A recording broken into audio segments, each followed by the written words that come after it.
नमस्कार। आज हम एक ऐसे विषय की तहों में उतर रहे हैं जिसके बारे में हम सब ने सुना तो है, पर शायद उसकी गहराई पर उतना गौर नहीं किया। महात्मा गांधी जयंती। हर साल 2 अक्टूबर को ये दिन क्यों मनाया जाता है? हमारे पास एक दस्तावेज है, तो देखते हैं वो इस पर क्या रोशनी डालता है। और देखिए, हमारा इरादा सिर्फ ये याद दिलाना नहीं कि आज़ादी में उनका क्या रोल था या ये उनका जन्मदिन है, बल्कि उन कारणों को खंगालना है जो इस दिन को इतना इतना अहम बनाते हैं। गांधी जी के काम का सार क्या था? उनके विचारों की गूंज आज भी क्यों है? हाँ, मतलब आज के समय में उनकी प्रासंगिकता क्या है, ये समझना जरूरी है। बिल्कुल। तो जाहिर है हम सब जानते हैं कि 2 अक्टूबर गांधी जी का जन्मदिन है, मोहनदास करमचंद गांधी। लेकिन सवाल यह है कि ये सिर्फ एक जन्मदिन का उत्सव क्यों नहीं है? क्यों इसे एक राष्ट्रीय पर्व का दर्जा मिला हुआ है? सही बात है। क्यों? स्कूलों में, दफ्तरों में खास आयोजन होते हैं। मतलब कुछ तो बात होगी जो इसे सिर्फ एक छुट्टी के दिन से कहीं ज्यादा बनाती है। ठीक है, तो आइए इस गुत्थी को खोलते हैं। इस दस्तावेज के जरिए समझने की कोशिश करते हैं कि वो कौन से पहलू हैं जिन पर हमारा ध्यान जाना चाहिए। बिल्कुल। और पहली और शायद सबसे सीधी वजह जो ये दस्तावेज सामने रखता है, वो है भारत की आज़ादी की लड़ाई में गांधी जी का किरदार। लेकिन यहाँ रुकना काफी नहीं है। मतलब अहम सवाल ये है कि उनका किरदार अनोखा क्यों था। हाँ। हजारों लोग लड़े, शहीद हुए, सबका योगदान अमूल्य है, इसमें कोई शक नहीं। हाँ, बिल्कुल। फिर गांधी जी की भूमिका इतनी केंद्रीय और अलग क्यों मानी जाती है, ये सोचना होगा। हाँ, ये एक जरूरी सवाल है। यहीं पर दस्तावेज एक दिलचस्प परत खोलता है। बात सिर्फ आजादी दिलाने की नहीं थी, बात उस रास्ते की थी जो उन्होंने चुना। हम्म। यहां जिक्र आता है उनके सबसे प्रसिद्ध औजारों का, हम्म। अहिंसा, सत्य और सत्याग्रह। हम्म। ये सिर्फ नारे नहीं थे हाँ। या किसी राजनीतिक रणनीति का हिस्सा भर नहीं थे। हम्म। ये उनके लिए जीने का तरीका थे, एक पूरा दर्शन था, फिलॉसफी थी। सोचिए, उस दौर में जब दुनिया में क्रांति और बदलाव का मतलब अक्सर हथियारबंद संघर्ष या हिंसा समझा जाता था, हाँ।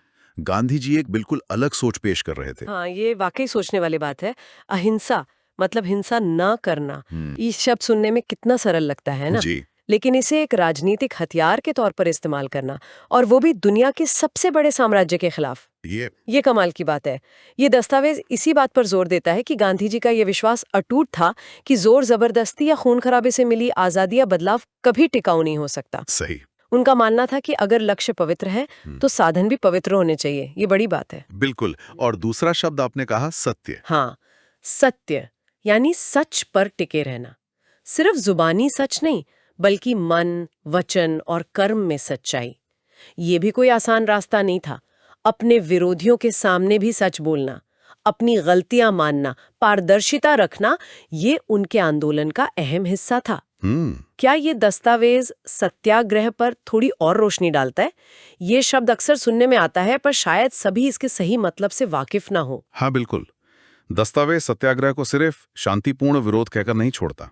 ये बताता है कि सत्याग्रह का मूल है सत्य के लिए आग्रह, या कहें तो सत्य पर डटे रहना। अच्छा। ये निष्क्रियता नहीं थी, पैसिव रेजिस्टेंस नहीं था, हाँ। बल्कि सक्रिय प्रतिरोध का एक तरीका था, लेकिन बिना हिंसा के। हाँ। इसमें असहयोग शामिल था, जैसे अन्यायपूर्ण कानूनों को मानने से इनकार करना, टैक्स न देना, अंग्रेजी संस्थानों का बहिष्कार करना। हाँ, ये सब याद है। लेकिन ये सब पूरी तरह से शांतिपूर्ण ढंग से होता था, भले ही सामने से लाठियां बरसें या जेल जाना पड़े। और दिलचस्प बात यह है कि सत्याग्रह का मकसद सिर्फ विरोधी को हराना नहीं था, बल्कि उसका हृदय परिवर्तन करना था। हृदय परिवर्तन। हाँ, उसे ये एहसास दिलाना था कि वो जो कर रहा है वो गलत है। ये लड़ाई दुश्मन से नहीं, बल्कि बुराई से थी। दस्तावेज इशारा करता है कि यही नैतिक बल, ये आत्मबल, सत्याग्रह की असली ताकत थी। ये शायद दुनिया के इतिहास में अपनी तरह का पहला इतना बड़ा प्रयोग था। ये तो सचमुच अनूठा था। दुश्मन का हृदय परिवर्तन करने का इरादा रखना, ना कि उसे कुचल देने का। कमाल है। और इसी अनूठेपन की गूंज शायद भारत की सीमाओं के बाहर भी सुनाई दी होगी। क्या दस्तावेज इसके वैश्विक प्रभाव के बारे में कुछ बताता है? हाँ, और ये एक बहुत महत्वपूर्ण बिंदु है जिस पर दस्तावेज जोर देता है। गांधी जी के विचार सिर्फ भारत के लिए नहीं थे। उनकी अहिंसा की अपील वो यूनिवर्सल थी, सार्वभौमिक थी। इसी वजह से, जैसा कि यहाँ बताया गया है, संयुक्त राष्ट्र ने, यूनाइटेड नेशंस ने 15 जून 2007 को एक प्रस्ताव पारित करके 2 अक्टूबर को अंतर्राष्ट्रीय अहिंसा दिवस यानी international day of non violence के रूप में मनाने का निर्णय लिया। अच्छा, ये तो बड़ी बात है। हाँ, बहुत बड़ी बात है। अगर हम इसे थोड़ी बड़ी तस्वीर में देखें तो दुनिया की सबसे बड़ी संस्था आधिकारिक तौर पर मान रही है कि गांधी जी का अहिंसा का संदेश सिर्फ इतिहास का हिस्सा नहीं है, हाँ, बल्कि आज की दुनिया के लिए भी उतना ही प्रासंगिक है। ये शांति, सहिष्णुता और समझ को बढ़ावा देने का एक वैश्विक आह्वान है। बिल्कुल, यह दिखाता है कि गांधी जी के विचार किसी एक देश या संस्कृति तक सीमित नहीं, बल्कि पूरी मानवता की धरोहर हैं। दस्तावेज शायद ये भी बताता है कि दुनिया भर में कई नागरिक अधिकार आंदोलनों ने गांधी जी के तरीकों से प्रेरणा ली। हाँ, जैसे Martin Luther king junior America में। बिल्कुल।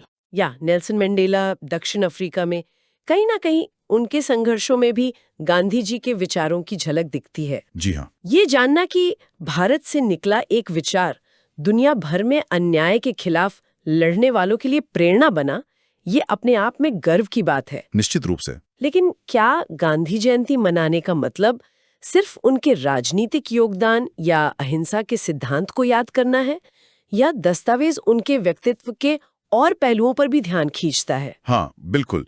दस्तावेज ये भी रेखांकित करता है कि गांधी जी सिर्फ एक राजनीतिक नेता नहीं थे, वे एक समाज सुधारक भी थे।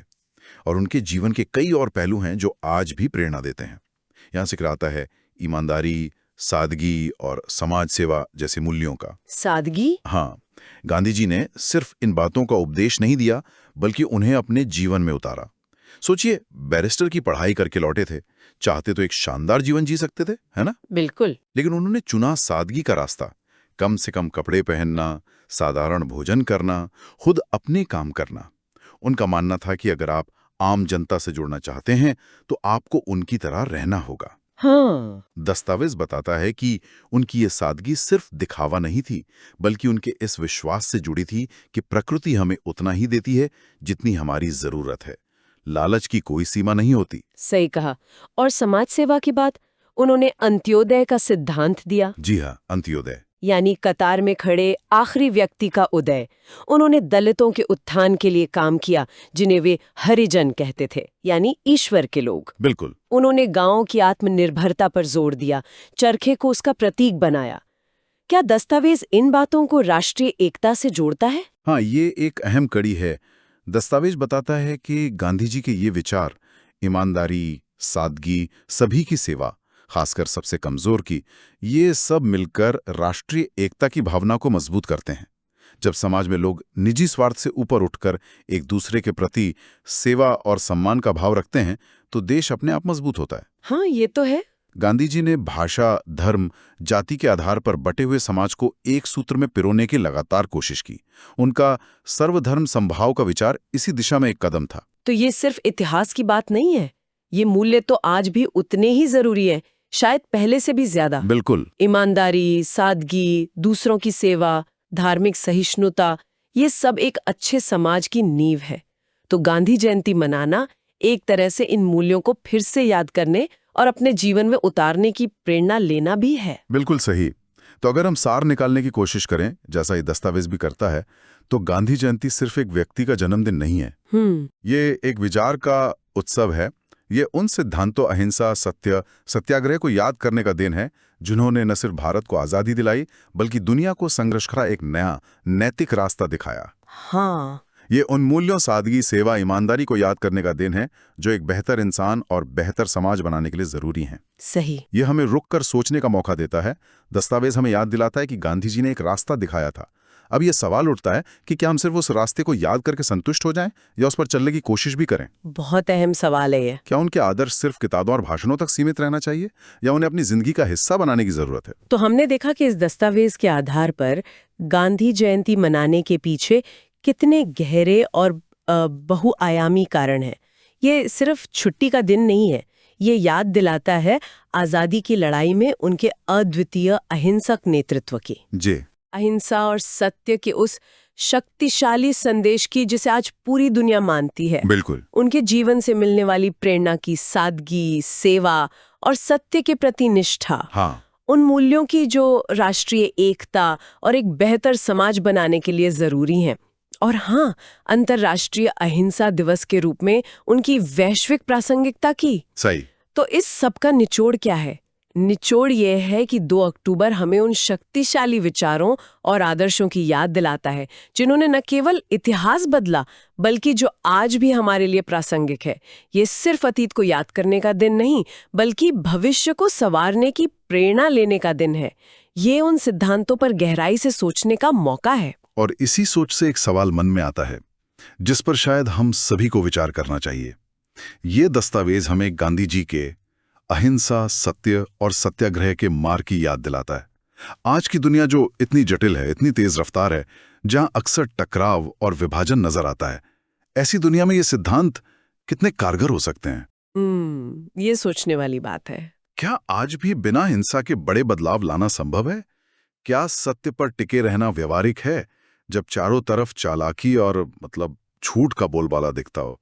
अपने निजी जीवन में, अपने आस पड़ोस में, अपने काम में और बड़े सामाजिक राजनीतिक मसलों पर हम इन गांधीवादी सिद्धांतों को कैसे और कितना अपना सकते हैं? हाँ, इन सवालों का जवाब ढूंढना शायद गांधी जयंती मनाने का सबसे सार्थक तरीका हो।